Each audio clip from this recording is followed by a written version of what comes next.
Hello दोस्तों, I hope आप सभी लोग ठीक होंगे। तो आज मैं आपके लिए लेकर आया हूँ एक रियल इंसिडेंट पर बेस्ड मूवी जिसका नाम है ईडन। ये एक रियल इंसिडेंट पर बेस्ड मूवी है। तो आप अगर चैनल पर नए हैं और चैनल को सब्सक्राइब नहीं किया है तो अभी चैनल को सब्सक्राइब करके बेल नोटिफिकेशन ऑल कर लीजिए। मूवी की स्टार्टिंग में एक कार की डिक्की में जे नाम की एक लड़की बंधी हुई थी। उसके हाथ पैर और मुंह सब बंधा हुआ था। वो भागने की कोशिश कर रही थी, लेकिन वो किडनैप करने वाला आदमी बस सिगरेट पी रहा था और वो फिर उस डिक्की को वापस बंद कर देता है। अब मूवी इस इंसिडेंट के एक दिन पहले आती है। ये बात 1994 की है, जहाँ पर जे नाम की एक टीनेज लड़की थी जो अपने फैमिली के रेस्टोरेंट पर काम करती थी और वो चोरी छुपे अपनी फ्रेंड एबी के साथ में सिगरेट पिया करती थी। यह एबी उसे शाम को अब बार में चलने को कहती है और उसके पास बार में जाने के लिए एक फेक आईडी कार्ड भी था, क्योंकि जे अभी भी 18 साल की नहीं हुई थी। जे के पिता को पता था कि वो सिगरेट पीती है, लेकिन वो उसकी मॉम को नहीं बताते और ये उन दोनों के बीच एक स्वीट सा रिलेशन शो करता है। फिर उसके पिताजी उसे एक रिंग देते हैं जो कि उनकी पुरखों की निशानी थी। अब रात को एबी और जे अपनी फेक आईडी से बार में जाते हैं, क्योंकि जे 18 साल की नहीं हुई थी और ये सब उसके लिए एक नया एक्सपीरियंस था। वहाँ पर दोनों शॉट्स लेते हैं एंड देन एबी की नज़र एक चार्मिंग लड़के पर पड़ती है जो कि फायर फाइटर की ड्रेस पहने हुआ था और वो उसके लिए ड्रिंक ऑफर करता है। जिसके बाद दोनों में बातचीत होती है और एबी दोनों को बात करने के लिए अकेला छोड़ जाती है। फिर अब ये लड़का जे को घर तक छोड़ने के लिए राइड ऑफर कर रहा था। दोनों कार से जे के घर की ओर जाते हैं, लेकिन जे के घर पहुंचने से पहले ही ये लड़का गाड़ी को बीच में रोक देता है और वो जे को किस करने लगता है। जे को ये पसंद नहीं आता और ये फायर फाइटर उस कार से उतरकर पीछे वाली कार में बैठे किसी आदमी से बात करने के लिए जाता है, जो कि जे को बड़ा अजीब लगता है। और वो देखती है कि जिस कार में वो बैठी है उसमें उस लड़के की बहुत सारी यूनिफॉर्म है जो कि नकली है और वो भागने की कोशिश करती है एंड देन जल्दी ही वो आदमी उसे पकड़ लेता है और अचानक सब ब्लैंक हो जाता है। सीन कट होके एक पुलिस ऑफिसर बॉब पर आता है जो कि किसी फार्म में जा रहा था। वहाँ पर दो ऑफिसर पहले ही थे और उन्हें एक लड़की की डेड बॉडी मिली थी। उस लड़की के पैर में एक ट्रैकर भी था और पुलिस इन्वेस्टिगेशन आगे नहीं बढ़ पाए, इसलिए बॉब वहाँ मौजूद दोनों को मार डालता है। सीन फिर से जे पर आता है जो कि अब एक ट्रक में बैठी हुई थी और वहाँ पर और भी कई सारी लड़कियाँ थीं। उसे नहीं पता था कि उसके साथ क्या होने वाला है। ट्रक एक जगह आकर रुकता है जहाँ एक आदमी उसे खींचकर बाहर निकलता है। वो अब एक ऑपरेशन थिएटर में थी जहाँ पर एक बूढ़ी नर्स आती है जो कि जे को एक इंजेक्शन लगाती है और जे बस डर के मारे चिल्ला रही थी।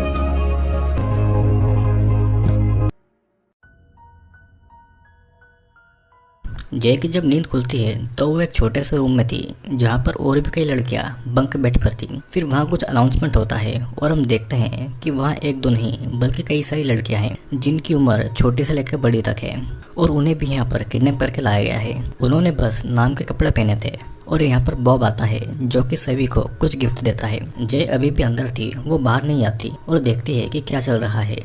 बॉब सभी को एक बिल्ली का बच्चा देता है। जे अभी भी बाहर नहीं आती और बॉब उसे कुछ दिन देता है इस माहौल में ढलने के लिए। अब अगले दिन जे बाकी लड़कियों के साथ बाथरूम में थी। वो नहाने जाती है, जिसके बाद एक नर्स सभी लड़कियों को चेक कर रही थी और फिर उन्हें कुछ ड्रग दिया जाता है।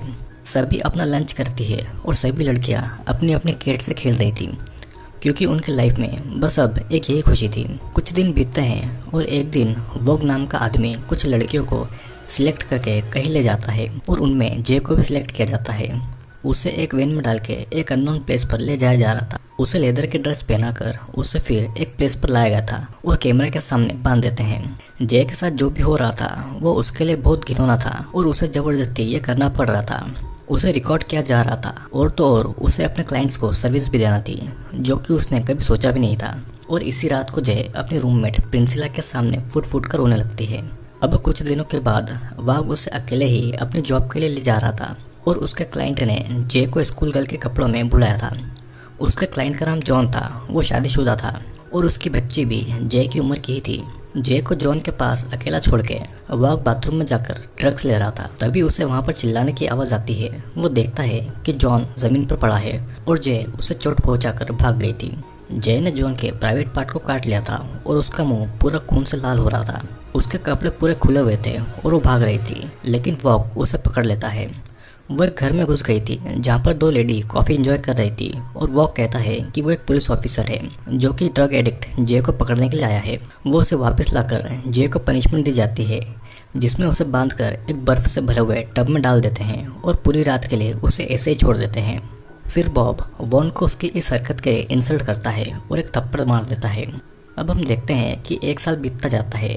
जे भी अपने परिवार को भूलकर अपनी इस नई जिंदगी को एक्सेप्ट कर लेती है और अब उसका नाम जे से ईडन हो गया था। उसे लगातार इंजेक्शन दिए जा रहे थे। वहाँ पर उसकी प्रिंसिला बेस्ट फ्रेंड बन गई थी और हम देखते हैं कि यहाँ पर लाना नाम की एक खूबसूरत लड़की थी जिसके हाथ में जे की रिंग थी जो कि उसके फादर ने उसे दी थी। जे प्रिंसिला को बताती है कि वो अभी 19 साल की है और प्रिंसिला का कहना था कि वो कैसे यहाँ पर बच गई है क्योंकि इतनी कम उम्र की लड़कियों को यहाँ से गायब कर दिया जाता है।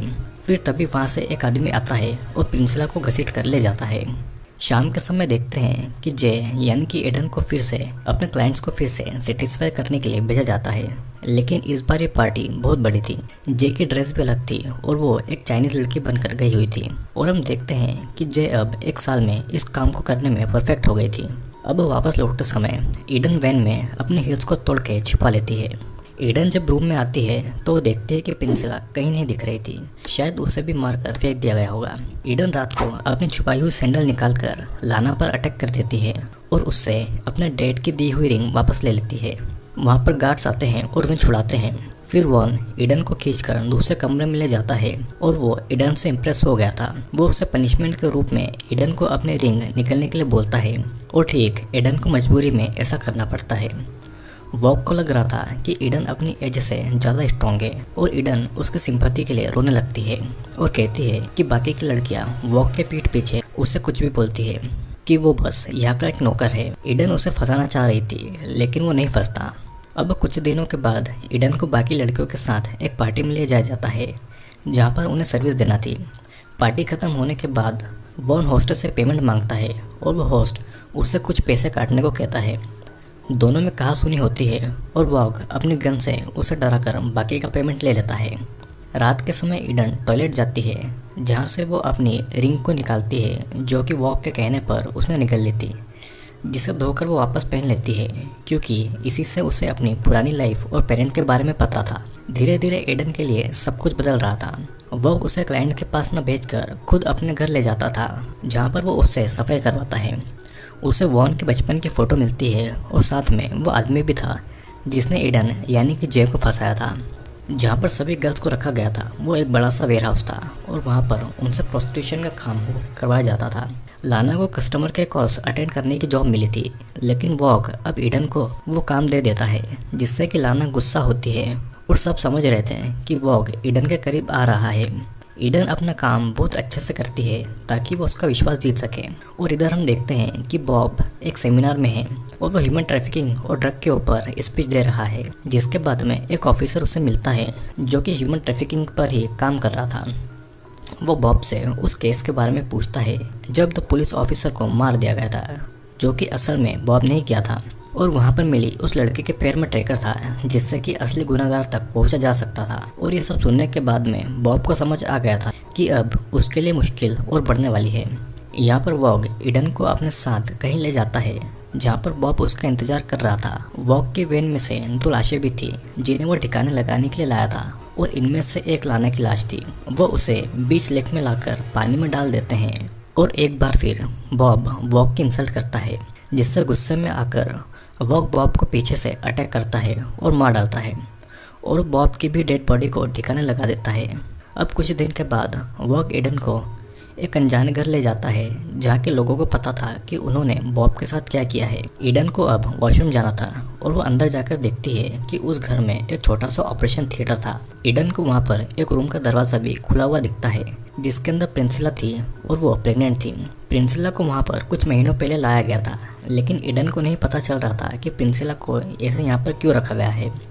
जब प्रिंसिला चिल्लाने की कोशिश करती है तो ईडन उसे चुप रहने का कहकर बाहर चली जाती है, जहाँ पर सभी न्यूज़ देख रहे थे जिसमें बॉब के मरने की खबर थी। लौटते समय ईडन ड्राइव कर रही थी और वॉग उससे पूछता है कि क्या उसने घर में कुछ देखा और वो उसे बस उस ऑपरेशन थिएटर के बारे में ही बताती है। वॉग को फिर भी कुछ अजीब लग रहा था। वो उसे कार रोकने को कहता है और फिर वैन से एक लड़की को निकालकर ईडन को उसे मारने को कहता है और ऐसा नहीं करने पर उसे खुद को मारना होगा। ईडन के पास कोई और रास्ता नहीं था और इसीलिए वो ट्रिगर दबा देती है, लेकिन असल में उस गन में बुलेट्स ही नहीं थी। वॉग बस ईडन के भरोसे की जांच कर रहा था। बॉब को मारने के बाद में सब कुछ बदल गया था। उस वेयरहाउस का ध्यान अब वॉग रखता था और वो अपने गार्ड्स को पनिशमेंट दे देता था। वॉग उस वेयरहाउस को कहीं और शिफ्ट कर रहा था क्योंकि पुलिस अब उन तक पहुंच सकती थी। इधर ईडन नर्स के पास जाती है जो कि उसे एक स्टोरेज हाउस पर ले जाती है जहाँ पर लड़कियों के पुराने सामान थे। फिर सभी गर्ल्स को ट्रक में भर के कहीं ले जाया जा रहा था, लेकिन इस ट्रक में ईडन नहीं थी। वो कहता है कि ईडन बहुत लकी है क्योंकि वो उन लड़कियों के साथ नहीं जा रही है बल्कि वो वॉग के साथ है। वॉग ट्रक से ये सेलिब्रेट करना चाहता था, लेकिन पहले वो बाथरूम जाता है और यही मौका था ईडन का कुछ कर देने का। वॉग जब बाथरूम में था तो ईडन किचन से कीड़े मारने का स्प्रे लाकर उसे वॉग के ड्रग वाले पाइप में स्प्रे कर देती है और उसे पीने के बाद में वॉग बेहोश हो गया था। फिर ईडन अपने पैर का ट्रैकर काटती है और वॉग का केस लेकर वहाँ से कुछ इंजेक्शन को ले लेती है और वॉग की गाड़ी लेकर वो वहाँ से भाग जाती है। लेकिन वो अपने घर नहीं जाती, वो पहले उस घर जाती है जहाँ पर प्रेग्नेंट प्रिंसिला को कैद किया हुआ था। और जिस आदमी ने प्रिंसिला को कैद किया था वो उस आदमी को पैसे के बदले उसे छोड़ देने के लिए बोलती है, लेकिन वो आदमी नहीं मानता और इसीलिए ईडन उसे वो इंजेक्शन देकर मार डालती है। अब ईडन प्रिंसिला को उस कैद से आज़ाद कराती है और दोनों कार से जा रहे थे। फिर ईडन रास्ते में कार को रोकती है और पब्लिक फ़ोन से अपने घर पर कॉल करती है। ईडन के पेरेंट्स उसकी आवाज़ सुन के उसे पहचान जाते हैं जो कि उसका न जाने कब से इंतजार कर रहे थे। फिर वो उसके असली नाम जेसो से पुकारते हैं और ईडन बस रोए जा रही थी क्योंकि उसे किसी के मुंह से अपना असली नाम सुने बहुत टाइम हो गया था। और यहीं पर ये मूवी एंड हो जाती है। दोस्तों, असल में ये मूवी चोंग किम की लाइफ पर बेस्ड है जो कि असली जे है। किम साउथ कोरिया में पैदा हुई थी और उसे यूएसए से किडनैप कर लिया गया था। चोंग किम आज एक एक्टिविस्ट है और ह्यूमन ट्रैफिकिंग के अगेंस्ट काम करती है। दोस्तों, किम तो बच गई थी, लेकिन बाकी लड़कियों के साथ में क्या हुआ होगा सोचने वाली बात है। और ये इंडिया और बाकी देशों में भी रोज़ होता है।